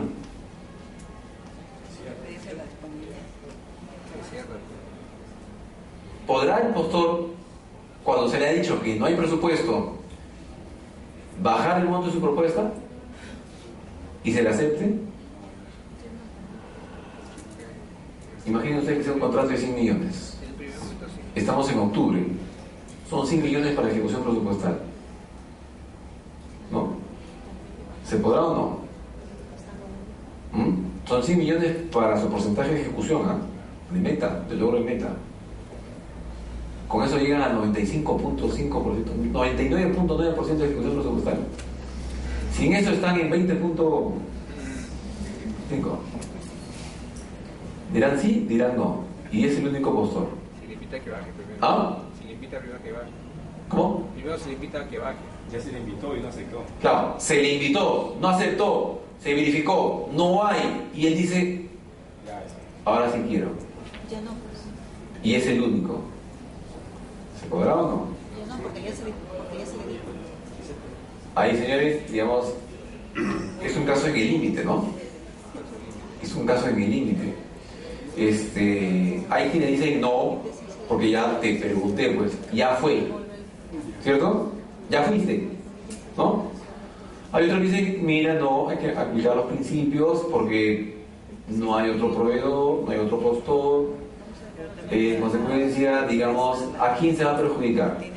¿Cierto? ¿Se está afectando el legítimo interés de nadie? No. ¿Se está perjudicando el interés de la institución? Tampoco. Entonces, ¿se podrá verificar eso? Ya está, ya es una decisión de gestión. ¿Está claro? Entonces, ahí se va a ver el cálculo del riesgo posible. ¿Está claro? ¿Sí? Entonces, fíjense en eso. Ojo, señores, a propósito de ese pequeño ejemplito, o sea, podríamos adentrarnos al tema de la aplicabilidad de los principios, ¿cierto? A la aplicabilidad de los principios de la contratación. Hay cosas que la ley de contrataciones no prevé, pero que pasan, ¿cierto? Entonces, ejemplo, el que les acabo de decir, el único postor, digamos, el único postor estaba por encima, se le preguntó, no quiso y después se detectó que no había. ¿Puede bajarse? Otro ejemplo, el único postor, ¿sí? No puede traer la carta de fin cumplimiento dentro de los 7 días que ahora dice el reglamento, ¿cierto? Es el único. Te presenta un documento donde dice que está haciendo la gestión ante el banco y que se la da mañana, en el día 8, en el día 9. ¿Se le podrá permitir otorgarle una ampliación de plazo? Perdón, para que no haya confusión con la denominada ampliación de plazo, ¿se le podrá prorrogar el plazo para que presente la garantía de fiel cumplimiento? ¿O se le tendrá que decir no? ¿Cierto? Entonces, ahí, señores, son casos que la norma no contempla, pero que en la práctica se da. Y son casos que, por lo general, toman más importancia a fin de año. Porque hay que cumplir la meta del PAC y hay que cumplir la meta de ejecución presupuestal. Entonces, acá tan solo una breve referencia. No les voy a decir qué cosas van a hacer, pero tan solo les voy a decir una breve referencia. Entonces, hay quienes pueden decir, no, bajo el principio de moralidad y legalidad no es posible eso. ¿Cierto? Porque, digamos, la norma dice A y se tiene que aplicar A. ¿Está claro? La ponderación en todo caso. Entonces, si la norma dice A, no puedo hacer no A. Entonces, en ese sentido, bueno. Pero cuando ya no está cumpliendo la meta al fin de año para la ejecución. Ah, bueno, entonces ahí viene la pregunta, ¿y qué hago con la meta? Entonces, no hay otro postor, ¿a quién voy a dañar? Por otro lado, yo tengo un beneficio, ¿cierto? Cumplo con el interés. ¿Qué pasa si no se le contrato ahora? Se va a revertir al tesoro y esperar el saldo de balance Otro año. hasta el otro año. ¿Por un día? ¿Por 2 días? Hay quienes pueden decir, no, principio de moralidad y legalidad. Hay otros que me dicen el principio de eficiencia. Necesitamos iniciar esa prestación este año. Tenemos que otorgar el adelanto del 20% de este año. Es el único. ¿Lo hacemos o no lo hacemos? ¿Ya Kempo o Fumanchu? ¿No? ¿Sí? Entonces ahí ven ustedes ese aspecto. Se van a encontrar, si es que no se han encontrado ya, con ese tipo de casos, ¿ok? ¿Sí? Entonces acá una breve reflexión. Si ustedes van a aplicar, digamos, el ámbito de aplicación de los principios es para aquellos supuestos que no están regulados. Fundamentalmente para aquellos que no están regulados. Ahora, dentro de esa gama de supuestos no regulados, dependiendo del principio que ustedes apliquen, pueden ir para la derecha o para la izquierda. Pueden ir para adelante o pueden ir para atrás. ¿Cierto? ¿Sí? Entonces, Pero tiene sí. que hacerse una ponderación, como usted dice, entre los principios. ¿Qué pasa si, digamos, a propósito la entidad, digo, el comité, digamos, como quien dice, intencionalmente, algo que debió ser ahora convocado en el mes de mayo, lo hace recién en noviembre o diciembre? También tiene que evaluar, digamos, si hay una mala intención, ¿no? Claro, o sea, digamos, como digo, van a tener ustedes que evaluar todo ello, pero en el caso concreto. O sea, van a tener que ustedes aplicar el denominado justo medio, ¿no? El justo medio, y el justo medio está en función de las circunstancias, ¿no es cierto? Para resolver el caso. Porque, como le digo, un principio le puede terminar por un lado y otro por otro lado. Señores, y ambos son válidos. ¿Cuál es el ¿Por qué? Porque no existe una prelación de principios. Lo único que dice la norma es, los principios son estos, ¿cierto? Moralidad, eficiencia, sostenibilidad ambiental, ¿no es cierto? Economía, transparencia, etc, etc, etc, ¿no? Promoción del desarrollo humano, ¿cierto? Y varios otros principios más. Pero no dice cuáles priman sobre otros. Entonces, con lo cual, cualquier principio que ustedes escojan, legalmente va a estar bien, pero va a depender del análisis de riesgo que ustedes determinen. ¿Qué será mejor? ¿Sacrificar la ejecución de la meta por el principio de moralidad? ¿O propender la ejecución de la meta por el principio de eficiencia? Eso va a depender de cada entidad. ¿Claro? ¿Sí? Si tiene una pregunta, creo. Sí, solamente una inquietud. ¿Cuál es el papel del órgano de control en el caso de veedurías en este caso? Veeduría. ¿Qué hace? Ve. Luquea nomás. Nada más. Nada más. ¿Ok? Entonces, claro, o sea, digamos, podrá, digamos, dentro de su función, podrá, digamos, propender algún tipo de, no, ojo, ¿no es cierto? Como recomendación, pero no son vinculantes. Son simples veedurías. Sí. Doctor, obviamente en esa situación ciertamente hay un problema en el comité especial, porque si no ejecuta o no da luz verde para que se llegue a cabo el contrato, el órgano de control así por omisión. Y si firman o dan luz verde para que se firme el contrato, a pesar de que el presupuesto no alcanza, también habría problemas. Pero aparte de eso, de la entidad, es el derecho expectaticio del motor, que ha ganado. Entonces, ahí también habría una demanda por daños y perjuicios. Ojo, no es, en los casos que les he comentado, no es claro que ha ganado. No nos trae la garantía hasta el día 7, ¿cierto? Pero ha cumplido con todas las exigencias del procedimiento y está en la etapa donde se da con... No, yo diría más bien lo contrario. Es claro que no ha cumplido. Pero lo que está en duda es si es claro que debemos dejarlo así. No para favorecer, o sea, no, digamos, la aplicación de los principios no va a estar en razón de digamos, blindar el interés del contratista. La aplicación del principio está para propender, digamos, el objeto de la contratación. ¿De quién depende el objeto de la contratación? De la entidad. ¿Cierto? Entonces, lo que dice el artículo 1 de la ley, ¿sí? Lo que dice el artículo 1. Pero, digamos, no es para optimizar el beneficio o rentabilizar el beneficio del contratista. Del postor, perdón, en este caso. No es así. No es así. Más bien, si el señor presenta todo hasta el día 7 y la entidad no firma, ahí sí, el señor está en toda la posibilidad de exigir una reparación, una indemnización, como de hecho lo señala el artículo. ¿Sí?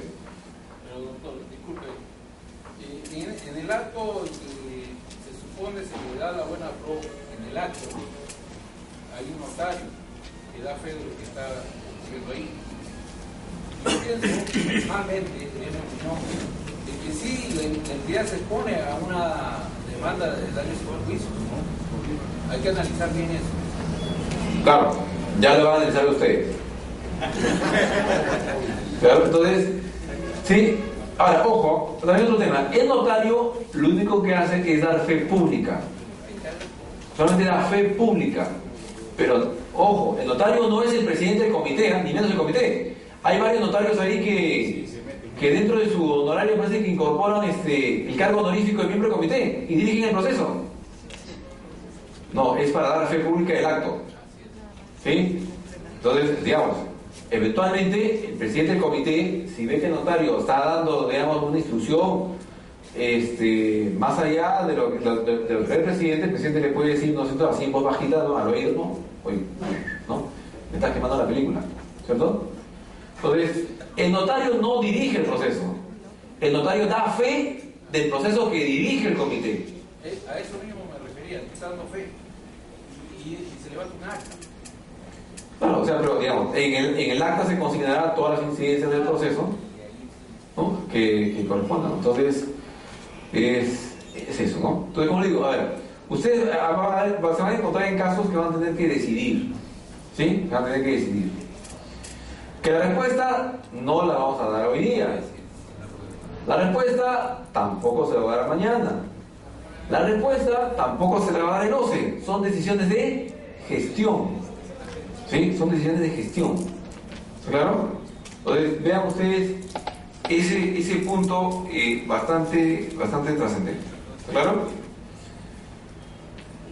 ¿Alguna otra duda, pregunta de esto?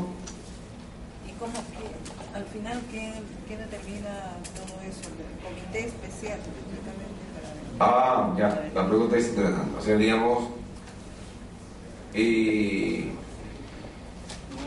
al señor, ¿no es cierto?, no se le puede dar la garantía de fiel cumplimiento dentro de los días 7, dentro del séptimo día.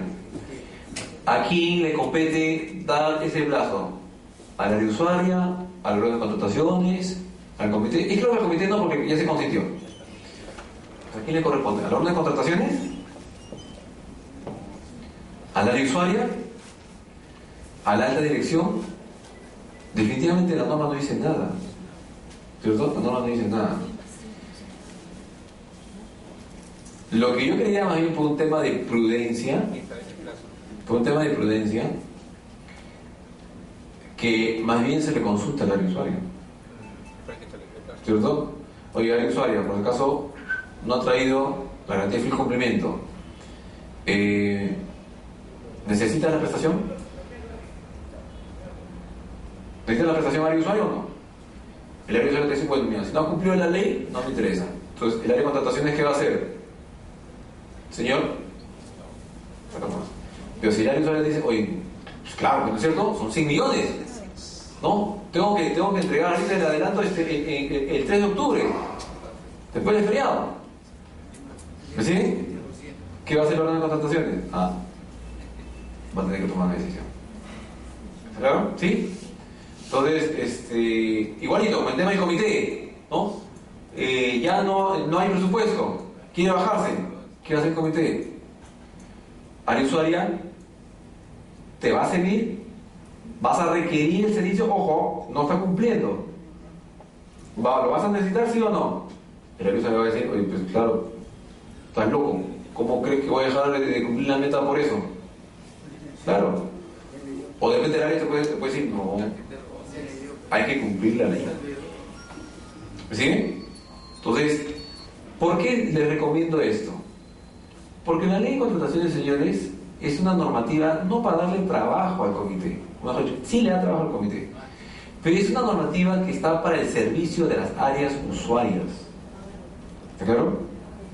Toda contratación empieza con una motivación del área usuaria, el requerimiento. Y toda contratación termina con una satisfacción del área usuaria, la conformidad. ¿Está claro? Entonces, vean eso. Entonces, como digo, es una recomendación. Ahora, si ustedes son miembros del comité especial, bueno, pueden decir por la entidad, ¿no es cierto? Y tomarán la decisión si quieren. ¿Me siguen? Ya, la norma no entra en ese rubro, ¿ok? Cuenta el consentimiento de la buena pro, ¿sí? La declaración de desierto, ¿ok? La culminación del proceso de selección. ¿Cuándo culmina el proceso de selección? Cuando se suscribe el contrato, cuando se cancela el proceso. ¿Y cuándo se cancela el proceso? El proceso siempre se cancela antes del otorgamiento de la buena pro. ¿Cuándo se cancela? Cuando desaparece la necesidad, cuando existe caso fortuito o fuerza mayor, o cuando existe un tema presupuestal, de tal manera que la disponibilidad presupuestal del proceso de selección deba ser pasada o trasladada por una habilitación interna al cumplimiento de otra meta determinada de modo expreso. ¿Está claro? Pues ahí tienen ustedes ese aspecto. Y el otro supuesto de culminación del proceso es cuando se deja sin efecto el otorgamiento de la buena pro, cuando la entidad no firma el contrato con el postor ganador. ¿Ok? Bueno, señores, hemos hecho una revisión bastante rápida de lo que es los procesos de selección. ¿Está claro? ¿Alguna pregunta? ¿Sí? ¿Todo claro? ¿Ya qué dice? Bien, ok, solamente vamos a hacer, porque definitivamente el tiempo no va a alcanzar, unas breves palabras respecto a las modalidades especiales de selección. ¿Okay? Las modalidades especiales de selección, señores, son la subasta inversa y el convenio marco, como lo dice la norma. ¿Okay? Pero en términos didácticos, hay otras modalidades de selección que, sin tener la calificación de tal, podríamos entender que sí son la selección por encargo y la compra corporativa. ¿Por qué en términos didácticos? Por algo muy sencillo. ¿Qué tiene particularidad? ¿Cuál es la particularidad de las modalidades especiales de selección? Vamos a solamente a dar la idea general, no vamos a hablar en detalle de las cosas. ¿Cuál es la particularidad? Que todas las modalidades especiales de selección, nominadas como tales, con aquellas que me voy a referir ahora, lo que hacen es propender al ahorro del costo de transacción de las entidades. En otras palabras, hacen que la gestión administrativa de la contratación cueste menos. ¿Claro? Entonces, sirven para ahorrar costos de transacción. Ojo, no sirven para obtener la menor propuesta económica.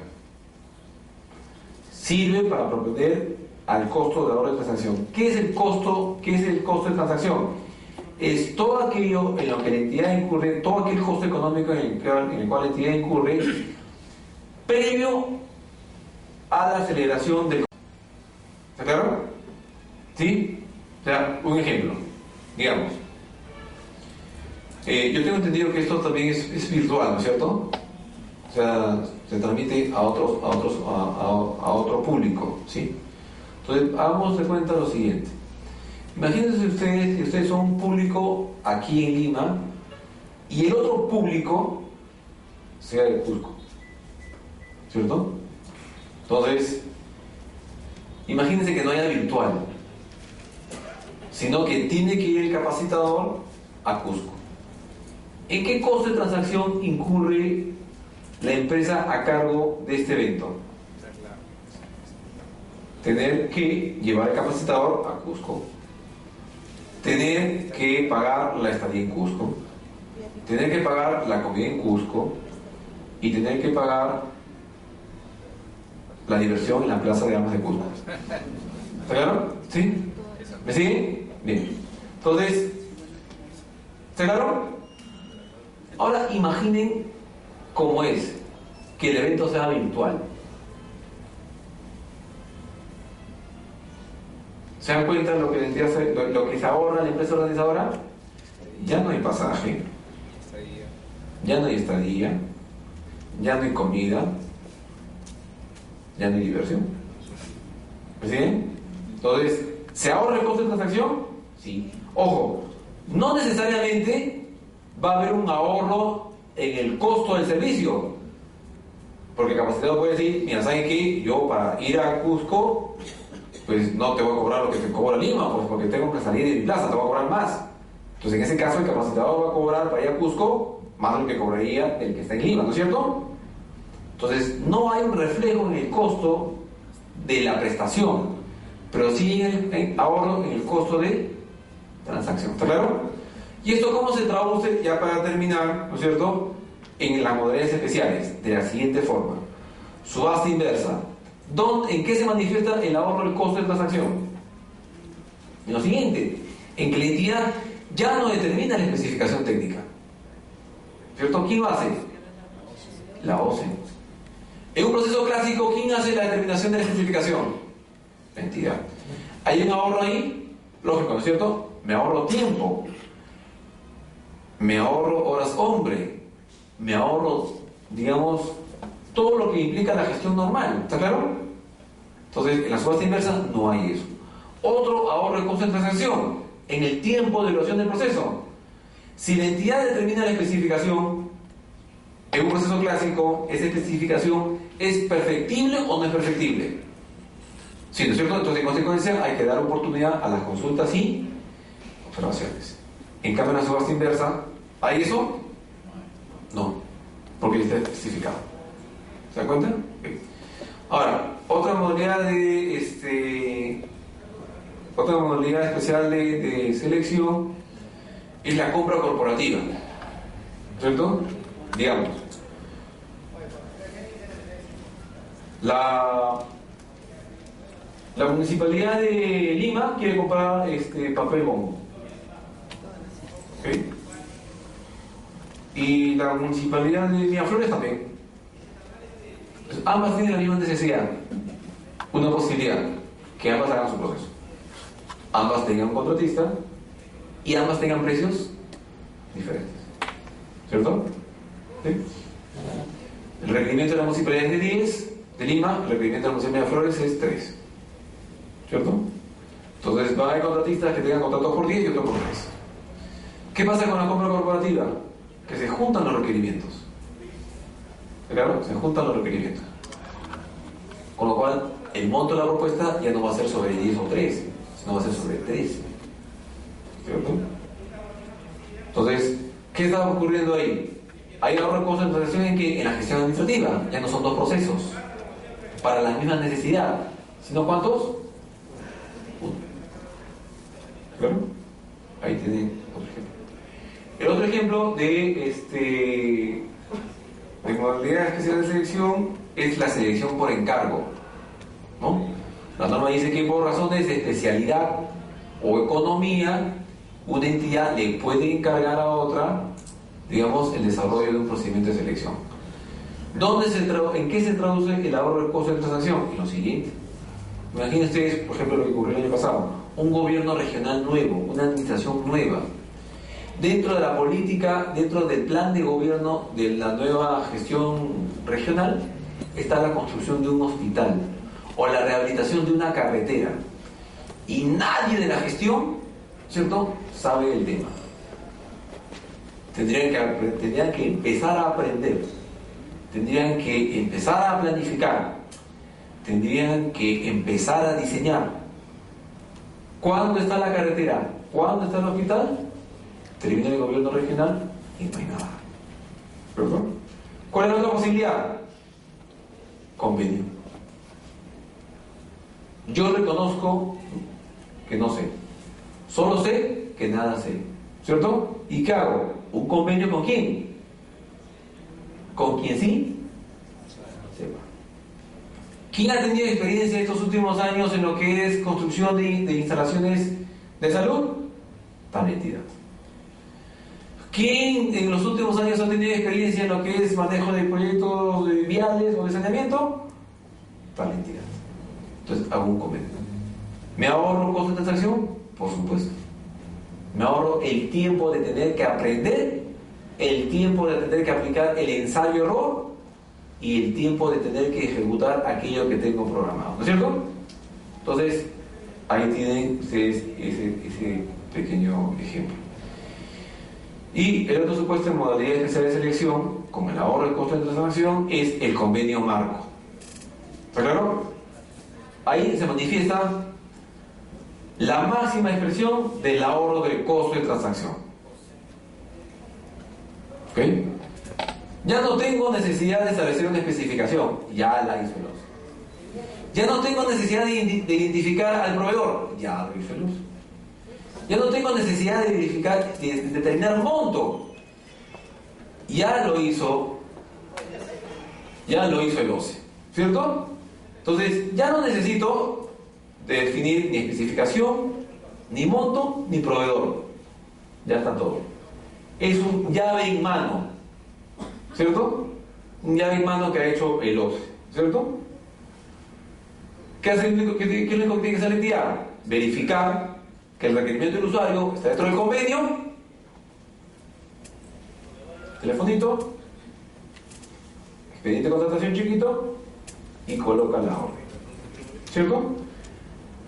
Tan ahorro y costo de transacción es que ni siquiera hay fraccionamiento.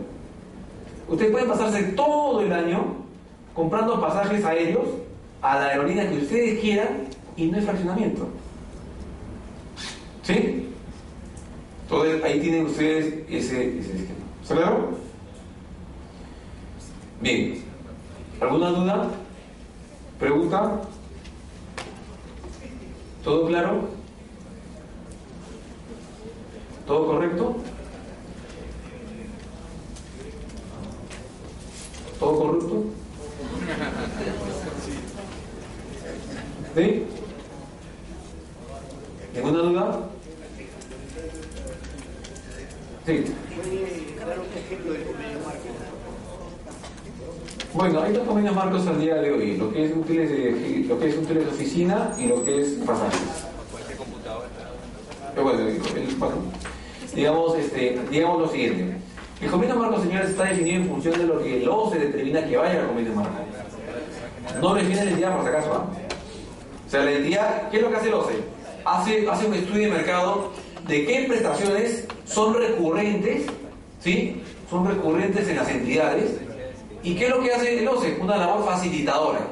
Ok, entonces, estas prestaciones son recurrentes, estas prestaciones son fácilmente determinables, entonces hago un proceso de selección con vocación de multiplicidad de proveedores para que todos los proveedores del mercado interesados presenten sus propuestas. Estas propuestas se adjudican y todas las entidades del Estado están obligadas a comprarle a esos proveedores que participaron en el convenio marco del OCE. La entidad no escoge al proveedor del OCE, la entidad no escoge a un proveedor distinto del OCE del convenio marco. La entidad no decide qué ir o qué va a ir por convenio marco. ¿Está claro? Lo escoge entre las prestaciones, proveedores y precios determinados por el OCE. ¿Está claro? Entonces ahí creo que es una aclaración pertinente. ¿Está claro? ¿Sí? Es una aclaración pertinente. La entidad lo que hace es escoger dentro del ámbito de discrecionalidad que el OCE da al convenio marco. Esa es la precisión. ¿Ok? Sí. ¿El convenio marco es obligatorio para las entidades? Sí, claro, es obligatorio. Es obligatorio. Definitivamente, tan obligatorio es que ustedes se encuentran con, que ustedes tienen necesidad de hacer una compra por debajo de 3 UITs. Si la prestación materia de 3 UITs está en el convenio marco, ustedes tienen que ir por el convenio marco. ¿Claro? Se elige al proveedor y al precio. ¿Perdón? Al proveedor y al precio. El proveedor, el precio que están determinados. Está determinado. Ustedes escogen. dentro de esa gama. ¿Okay? ¿Alguna otra duda? Yo entiendo que se trata de un listado o prelistado que... Es un catálogo. Ya. Es un catálogo que no se ha determinado dentro para la funcionalidad del convenio marco. Prestación, proveedor, precio. Los tres elementos básicos. ¿Sí? Los tres elementos básicos que se determinan en un proceso de selección largo, pero el OCE ya lo hizo. ¿No? ¿Alguna otra contingencia? Sí. ¿Cuál es tu opinión con respecto a la implementación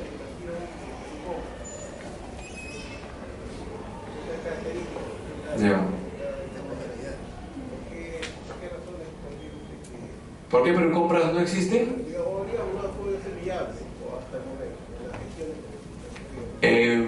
Bueno, no podría darles mayores razones sobre el tema. Lo único que hay es que Percompras no fue implementado por el gobierno, por el Estado, mejor dicho, para no hablar del gobierno.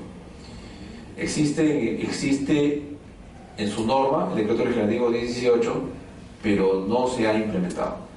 Por lo pronto, las funciones asignadas legalmente a Percompras las está asumiendo el OCE. ¿Está claro? ¿Sí? ¿Alguna otra pregunta? ¿No? Sí, señor. Entonces con eso, digamos, terminamos. Gracias.